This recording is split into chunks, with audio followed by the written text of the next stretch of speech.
students. Today we are going to do some practical questions of lines and angle, in which we will study about the practical problems related to the lines and angles. As we have already discussed about the meaning of basic terminologies, what are the intersecting line, how the angles are formed, what are the linear pair angles. So in the same way, moving forward, we will solve some questions through which we can understand the basic use of these type of terminologies and the basic concept related to the angles. Here in question number 1 we can see that in given figure, ये एक आपको figure दिया हुआ है, angle P Q R is equal to angle P R Q. तो पहली चीज तो जो दिया हुआ है क्वेश्चन, आपको ऐसे जब भी क्वेश्चन पूछे जाते हैं तो मैं आपको यहाँ बता दे रहा हूँ कि कई बार ऐसा होता है जब आपको क्वेश्चन पूछे जाते हैं तो उसी में उसका आंसर होता है। तो ज़्यादातर जो ऐसे क्वेश्चंस जिसमें जो जानकारी दी गई हो, जो भी इंफॉर्मेशन गिवन हो, उस इंफॉर्मेशन को दिमाग में लेके चलिए। जैसे यहाँ पे पहला इंफॉर्मेशन आपको क्या मिला कि जो एंगल पी क्यू आर, मैंने एंगल लिखने का तरीका बताया था ना, पी क्यू आर, पी फिर बीच वाला क्यू फिर तीसरा आर। तो कौन से एंगल की बात कर रहे हैं? ये वाले। ये बराबर है किसके? पी आर क्यू के। पी आर क्यू के इसके बराबर है। अच्छा, एक बात और ध्यान दो, जैसे मान लिया मैं एक ऐसा कुछ बना रहा हूं, अगर मैं ऐसे कर रहा हूं,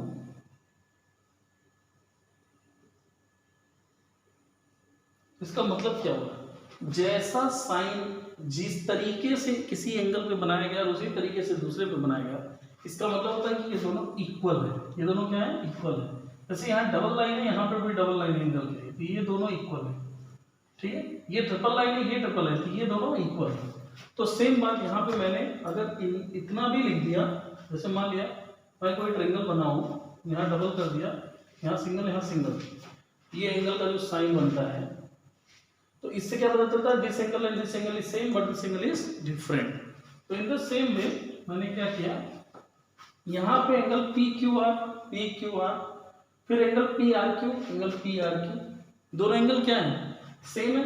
अब क्या कह रहा है? Prove that P Q S जो होगा, पी क्यू एस ये वाला angle, this one will be equal to P R T, this one.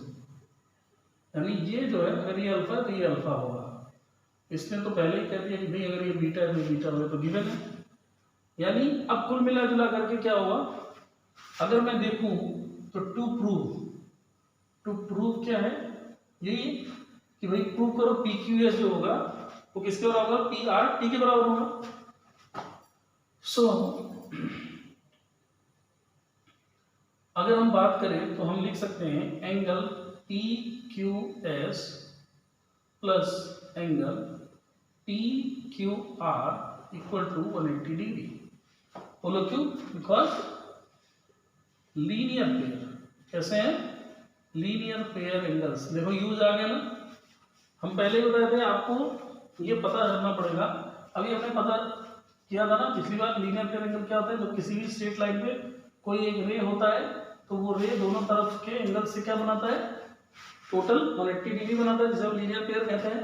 In the same way P Q is a रे, और ये जो क्यूटी लाइन है उस पे ये एंगल अल्फा है और ये एंगल बीटा है। तो अगर मैं देखूं तो एंगल पी क्यू एस और एंगल पी क्यू आर ये मिल करके क्या बना रहे हैं? ये अगर स्ट्रेट लाइन ना होता तो शायद ये एंगल ना बनता।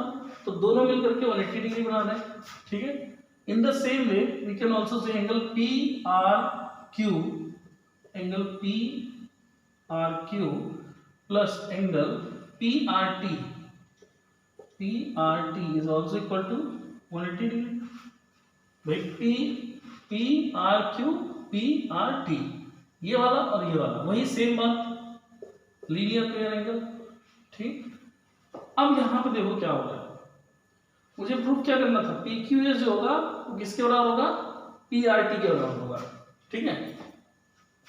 तो देखो यहां पे क्या लिख सकते हैं, इन दोनों को कर लो ऐड। इन दोनों को ऐड करेंगे तो कितना हो जाएगा? 360 degree, 180 P Q S P Q are, angle P Q S, angle P Q are, angle P R Q plus angle P R T. अब ध्यान देना, हमको PQS और PRT पे काम करना है, PQS और PRT, चलो यही दोनों हैं जिनको हमें हटाना है किसी तरीके से। अच्छा PQR और PRQ दोनों एंगल कैसे हैं? सेम है। तो ये क्वेश्चन नहीं दे रखा है, दोनों एंगल कैसे हैं? सेम है। तो अगर दोनों एंगल सेम है, so what we can also do is कि अगर दो एंगल सेम है तो हम इनको ये भी लिख सकते हैं, दैट इज 2PQR या 2PRQ, ये भी तो लिख सकते हैं 2PQR या 2PRQ। तो अगर मैं इसको देखूं तो यहां से हम एक चीज ये भी कर सकते हैं कि इस क्वेश्चन को यहां मैं निकाल देता हूं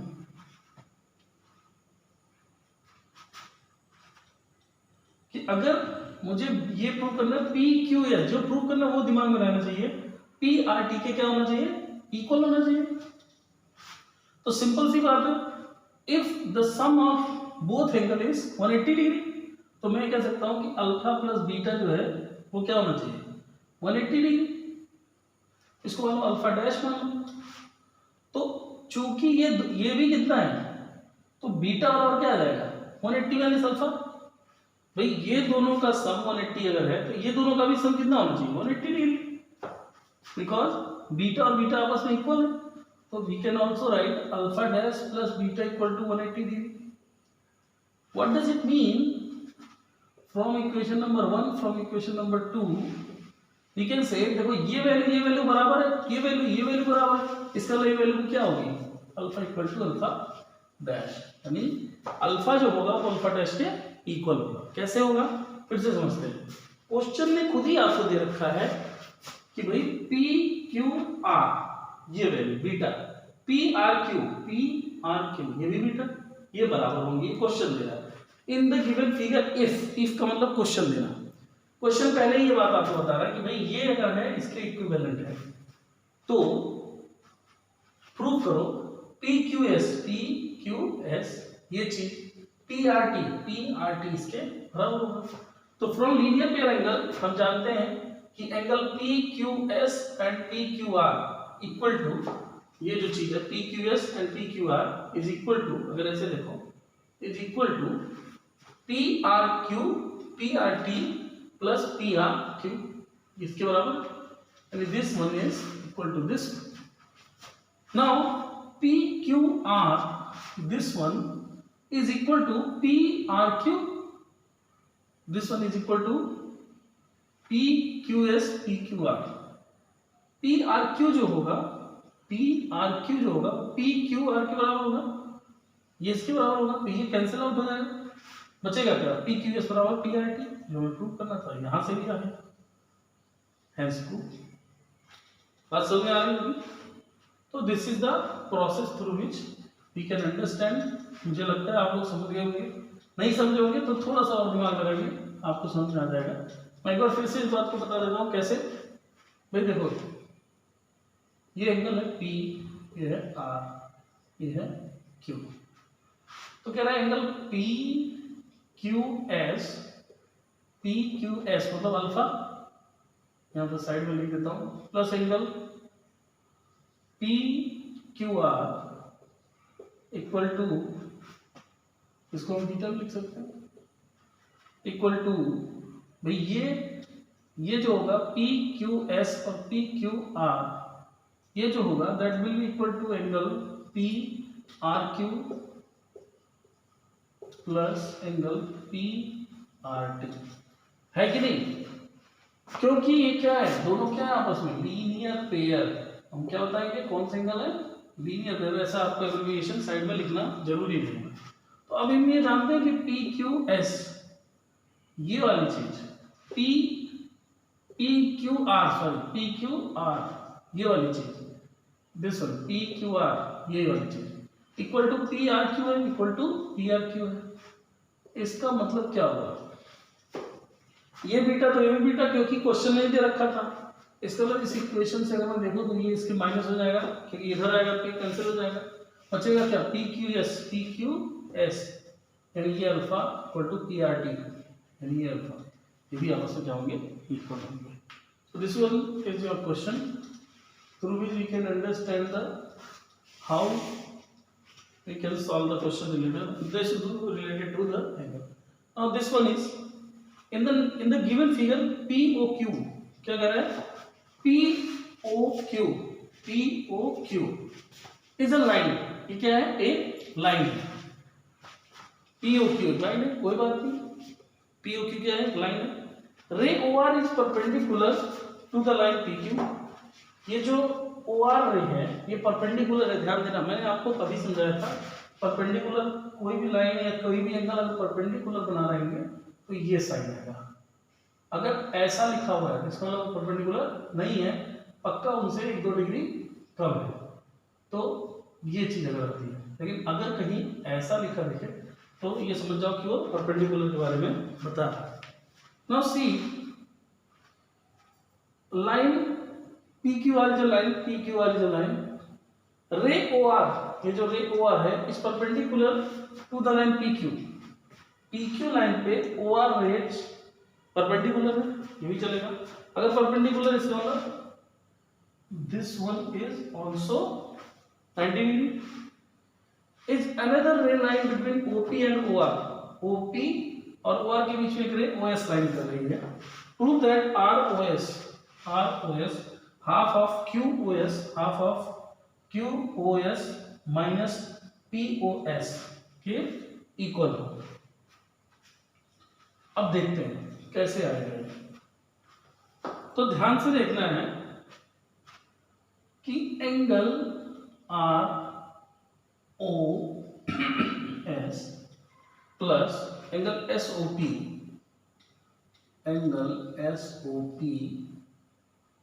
is equal to ROQ is equal to ROQ. क्यों ऐसा किया मैंने? ROS प्लस SOP और ये कितने के बराबर है? 90 डिग्री के बराबर. ROQ 90 डिग्री के बराबर है. ठीक है. क्यों? क्योंकि OR is perpendicular to PQ. क्या लिख सकते हैं? Because OR is perpendicular to PQ. ठीक है. इसलिए ये कितना डिग्री में बनेगा? 99 डिग्री. तो यानी ये वैल्यू इस वैल्यू के बराबर और कितने बराबर है? 90 डिग्री. तो ROQ या इसी को अगर मैं इसमें एक ROS और ऐड कर दूं दोनों तरफ एंगल ROS. अब आपको सोच में आ रहा है कि ये सब पता कैसे चलेगा? बिकॉज हमको प्रूफ क्या करना है वो दिमाग में रखना है. ROS की वैल्यू जाननी है. ROS की वैल्यू किससे टर्म में जानी? QOS के और POS के. तो POS तो है लेकिन यहाँ QOR है, इसको हमें किसमें कन्वर्ट करना पड़ेगा? QOS में. देखो यहाँ क्या हो रहा है? Angle ROS plus angle SOP plus angle ROS. इससे क्या हो जाएगा? 2 एंगल ROS इक्वल टू. अब देखो ROS और ROQ. ROS यानी दिस वन और ROQ दिस वन, ये पूरा 90 degree. So this can be written, मतलब ये और ये, इसको हम कैसे लिख सकते हैं? QOS, angle QOS. ध्यान से देखना, अगर कहीं कुछ समझ नहीं आ रहा हो तो पॉज करके बटन आप फिर से देखना. ROS चूंकि मैंने ROS बोथ साइड ऐड किया है, यहाँ पे लिखना पड़ेगा एब्रिविएशन में बाय एडिंग. अच्छा ये क्यों किया जा रहा है? दिमाग में होना चाहिए. एंगल ROS बोथ साइड इसलिए हो रहा है जिससे कि इनका जो वैल्यू है जिस टर्म में लाना है वो टर्म आने शुरू हो जाए. क्योंकि यहाँ पे तो ROS था ही नहीं, तो ROS को ऐड किया गया. So this will be angle QOS. ROQ और ROS, ROQ और ROS. एक तरीके से कितना हो जाएगा? This will be QOS, this will be QOS. तो अब यहाँ पे एक चीज समझने वाली है कि जो ये वैल्यू आएगा ROS and this is SOP minus angle POS या SOP एक ही बात है. POS। अब यहां देखो, अगर मैं कहूं कि एंगल जो POS है, एंगल जो POS है वो बराबर किसके है, ROS के। क्यों? क्योंकि यहां पे कहा है the line PQ OS is another ray line between रे। देखो ये जो OS रे है ये कहां लाई कर रहा है, between ray OP and OP और OR के एकदम बीचों बीच में। So what does it mean, ये इसके बराबर। QO जो आपका POS है, POS this is equal to angle ROS। तो हम एक चीज ऐसे भी कह सकते हैं कि ROS equal to half of angle QOS minus angle POS की। ये जो हमको प्रूव करना था यहां से वो हम प्रूव कर दिया। समझ में आने बात, आपको सिर्फ दिमाग लगाना है। और in this question we can see that we are asked to get to prove this AOB line as a straight line, and it is written here in the given figure if x plus y equal to y plus z. This is very important information. This is very important information. If x plus y, अगर x plus y जो है वो किसके बराबर है, w plus z के, w plus z के, तो बताना है कि prove that AOB is a line, AOB एक लाइन है, इसको प्रूव करिए। अच्छा, इसको प्रूव हम कब कर सकते हैं, जब हमें ये पता चल जाए कि भाई AOB के बीच में जो एंगल बन रहा है, भाई कोई लाइन क्या होता है, कोई लाइन का मतलब उसके बीच में जो एंगल बन रहा हो वो कितने डिग्री का बन रहा हो, 180 डिग्री का।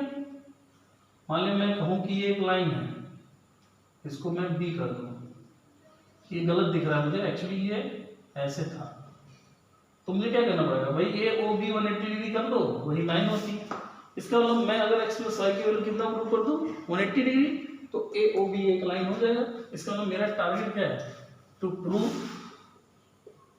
Prove AOB as line and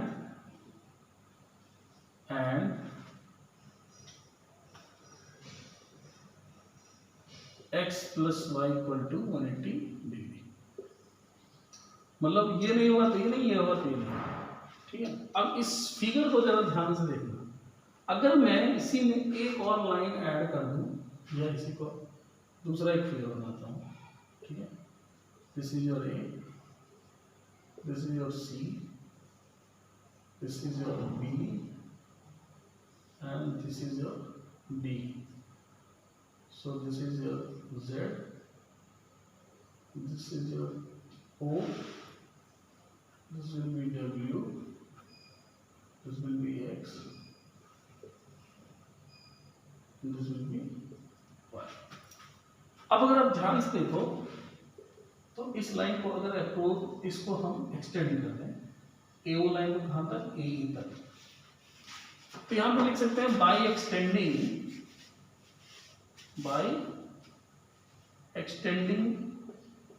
AO line to E। अगर AO लाइन को स्ट्रेट में एक्सटेंड यानी बढ़ा दूं किधर की तरफ, सीधे की तरफ, तो ये क्या होगा, एक स्ट्रेट लाइन बन जाएगी। अच्छा, जैसे ही स्ट्रेट लाइन बनी तो हम ये जानते हैं कि इतना एंगल जो होगा वो 180 के बराबर होना चाहिए। एक और बात, मान लीजिए इसको हम अल्फा मान लें, इस एंगल को, तो एंगल EOB अल्फा है, let angle EOB equal to alpha degree, ठीक है। तो एंगल EOD क्या होगा, तो चूंकि पूरा W था, पूरा क्या था, W था, तो मैं लिख सकता हूं angle DOE equal to DOE कितना होगा, इतना कितना होगा, पूरा माइनस इतना, W माइनस अल्फा।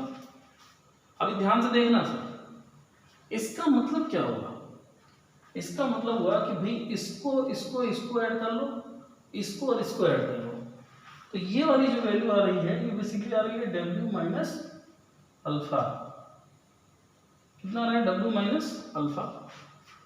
तो इस तरीके से मैं कह सकता हूँ z plus W minus alpha equal to 180 degree. Exactly right, linear pair. क्या है ये? Linear pair. z प्लस ये वाला w माइनस अल्फा, पूरा w माइनस अल्फा, ये कितने के बराबर हो गया? 180 डिग्री की। Equation number 1। और similarly x plus alpha plus Y, x plus Y plus alpha, ये भी किसके बराबर होगा? 180 डिग्री। सेम वही क्वेश्चन बात की लीनियर पेयर। ये भी क्या हो गया? एक लीनियर पेयर, बिकॉज ये एक रे है, रे स्टैंड की हुई है। अब इन दोनों इक्वेशंस को अगर मैं ऐड कर दूं, यहां पे लिख दूं by adding equation number 1 plus equation number 2, so what I will get? ये कैंसिल हो जाएगा। और z प्लस वाई को पहले ही क्वेश्चन बोला x प्लस वाई लिख सकते हैं। सो x plus Y plus X plus Y है ना, में z प्लस ऐसे लिख सकते ना, z plus W plus X plus Y. तो z प्लस डब्ल्यू को भी हमने क्या कर दिया? x प्लस वाई में कन्वर्ट कर दिया। अब यहां पे देखना है ये किसके बराबर हो रहा है? 360 डिग्री इक्वल टू 360 डिग्री। तो हम यहाँ क्या लिख सकते हैं? 2x plus 2y equal to 360 degree. x plus Y की वैल्यू कितनी हो जाएगी? 180 डिग्री। फिर 2 कॉमन ले लो, अंदर क्या हो जाएगा? x plus. बहुत आसान है, जितना ज़्यादा टफ समझोगे उतना ही टफ हो जाएगा, और जितना इजी समझोगे उतना अच्छे से आ जाएगा। अभी x प्लस वाई की वैल्यू कितनी आ गई? 180 डिग्री। x प्लस वाई क्या आ गया? 180 डिग्री। तो ए ओ बी यही है, इन्हीं के बीच में एंगल है x प्लस वाई। अब यहां से हम कह सकते हैं angle A O B equal to 180 degree. जैसे ही ये हुआ, so we can say line A O B is straight line. कैसा लाइन है? Straight line. ठीक है, क्यों? क्योंकि लाइन ए ओ बी के बीच में कितना डिग्री आ गया? 180 डिग्री। एक्स प्लस वाई की वैल्यू कितनी आ गई? 180 डिग्री। तो किसी भी दो रेस के बीच में अगर एंगल 180 डिग्री बनेगा, तो इसका मतलब उनके बीच में उनका सम जो हम निकालेंगे उसकी वैल्यू कितनी आनी चाहिए? 180 डिग्री। तो एंगल ए ओ बी, इसके बीच एक्स प्लस वाई कितनी बराबर आ रहा है? This is 180 degree. और जब दो पॉइंट्स के बीच में एंगल 180 आ जाए, इसका मतलब वो कैसा है? स्ट्रेट है। So from here we can say that hence AOB is a line। इससे क्या प्रूव होता है कि AOB क्या है? एक लाइन ही है। So this was all about your today class, and we will talk some new concept in your next lecture. Thank you.